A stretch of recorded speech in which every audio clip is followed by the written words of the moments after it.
সন্তান গর্ভে বাঁচবে কি মরবে, সন্তান গর্ভে বাঁচবে কি মরবে, মনেতে ভারী শোক। দেখে ওরা ইউটিউব আর ফেসবুক, দেখে ওরা ইউটিউব আর ফেসবুক। আগেকার মা বোনেরা কি করতেন? আগেকার মা বোনেদের পেটে এলে সন্তান, প্রাণের ভয়ে পড়তো তারা আল্লাহরই কোরআন। ওগো আগেকার মা বোনেদের পেটে এলে সন্তান, প্রাণের ভয়ে পড়তো তারা আল্লাহরই কোরআন।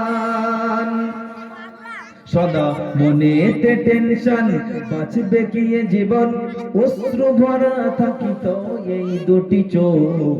মনেতে ভারী শোক, মনেতে ভারী শোক। আর এখন কি হয়? সন্তান ভূমিষ্ঠ হলে বলে ওঠে ওয়াও, তার মানে টাচ, হাতটা খালি টাচ মোবাইল দাও।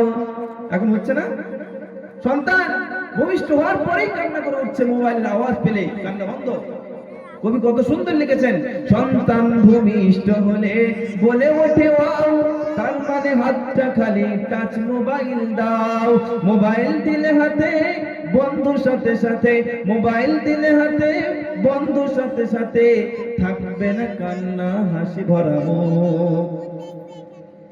মনেতে বড় শখ, মনেতে বড় শখ, সন্তান গর্ভে বাঁচবে কি মরবে, সন্তান গর্ভে বাঁচবে কি মরবে, মনেতে ভারী শোক।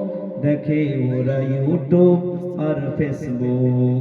যে মোবাইল আমার মায়েদের কাছে কেমন একটা পরিস্থিতিতে দাঁড়িয়েছে, সেটা এই গজল হোক বা কবিতার মাধ্যমে বললে বুঝতে পারবেন।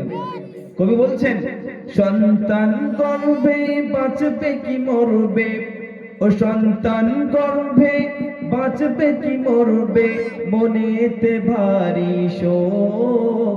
দেখে ওরা ইউটিউব আর ফেসবুক। সন্তান গর্ভে আছে। আমরা পড়েছি কাদের জিলানী রহমাতুল্লাহ আলাইহির ঘটনা, তার আব্বাজির ঘটনা, যে 17 পারা পবিত্র ঐশী কালাম কালামুল্লাহ শরীফের হিফজ হয়ে দুনিয়াতে এসেছে। আজ আমাদের সন্তানরা দুনিয়াতে আসছে, দুনিয়াতে যখন আসছে ভূমিষ্ঠ হচ্ছে, কেউ গায়ক হচ্ছে, কেউ নায়ক হচ্ছে। কেন হবে না? আমার মায়েরা যখন আমাদের পেটে বাচ্চা থাকে, গর্ভে থাকে, তখন আমরা এই মোবাইলে আসক্ত থাকি। কখনো তো ইউটিউব, কখনো ফেসবুক, কখনো গুগল, কখনো ইনস্টাগ্রাম।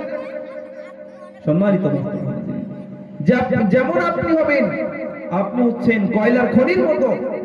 কয়লা থেকে যেমন খনি বার হয়, ঠিক তেমন আপনি যদি ভালো হন, তাহলে আপনার পেট থেকে সেই রকম সন্তান বার হবে। আব্দুল কাদের জিলানী বার হবে। আব্দুল কাদের জিলানী রহমাতুল্লাহ আলাইহির মায়ের একটা ঘটনা আমি বলি শুনে। আব্দুল কাদের জিলানী মাহবুবে সুবহানী কুতুবে রব্বানী রহমাতুল্লাহ আলাইহি একদিন মাদ্রাসায় পড়াশোনা করছে।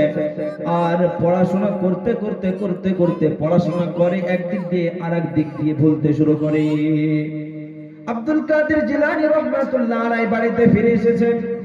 আসার পরে মাকে বলছে, আম্মা জি, তুমি এমন কি গুনাহ তুমি করেছো, এমন কোন খারাপ কাজ করেছো যে কাজের জন্য আমি পড়া মুখস্থ করি কিন্তু ভুলে যাই।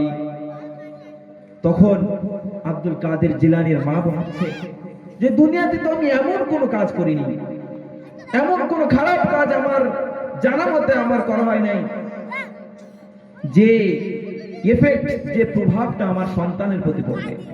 উনি ভাবতে ভাবতে ভাবতে ভাবতে আব্দুল কাদের জিলানীকে বলছে কাঁদতে, হে আমার কলিজার টুকরো সন্তান, তুমি যখন বাচ্চা ছিলে, আমি এমন কোন দিন আমার যাই নাই যে আমি দুধ পান করেছি কিন্তু আমার ওযু ছিল না।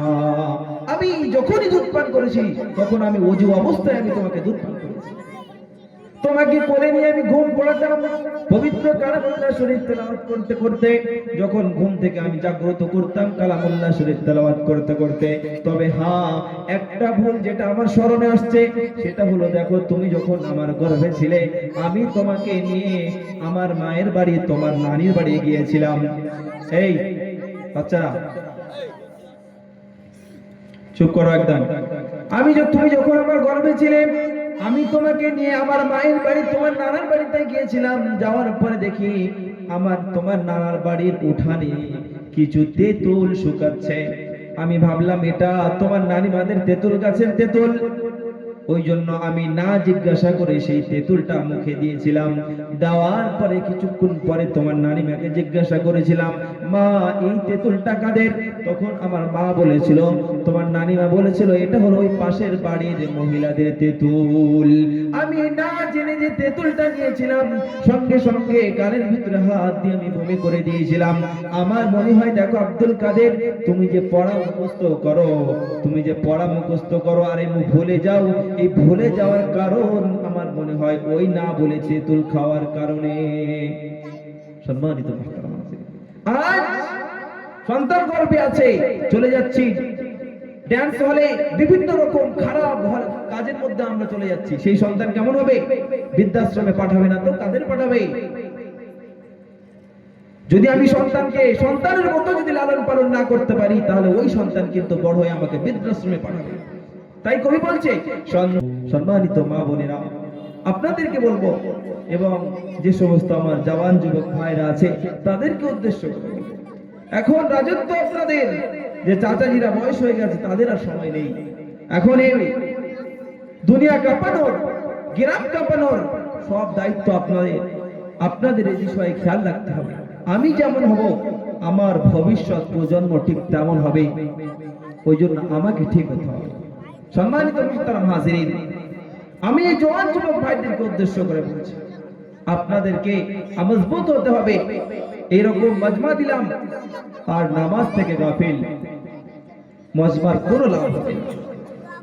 আল্লাহর হাবিব মুহাম্মদ আরবি সাল্লাল্লাহু আলাইহি ওয়াসাল্লাম বলছেন, আল্লাহ রাব্বুল আলামিন কাল কিয়ামতের দিন কঠিন পরিস্থিতির দিন, আমরা ঘটনা শুনেছি যে কাল কিয়ামতের দিন কোনো ছায়া থাকবে না, শুধুমাত্র কেবলমাত্র আরশে মহল্লার একটাই ছায়া থাকবে, এয়ার কন্ডিশন ঘর যেটাকে বলা হয়, কোনো ছায়া থাকবে না।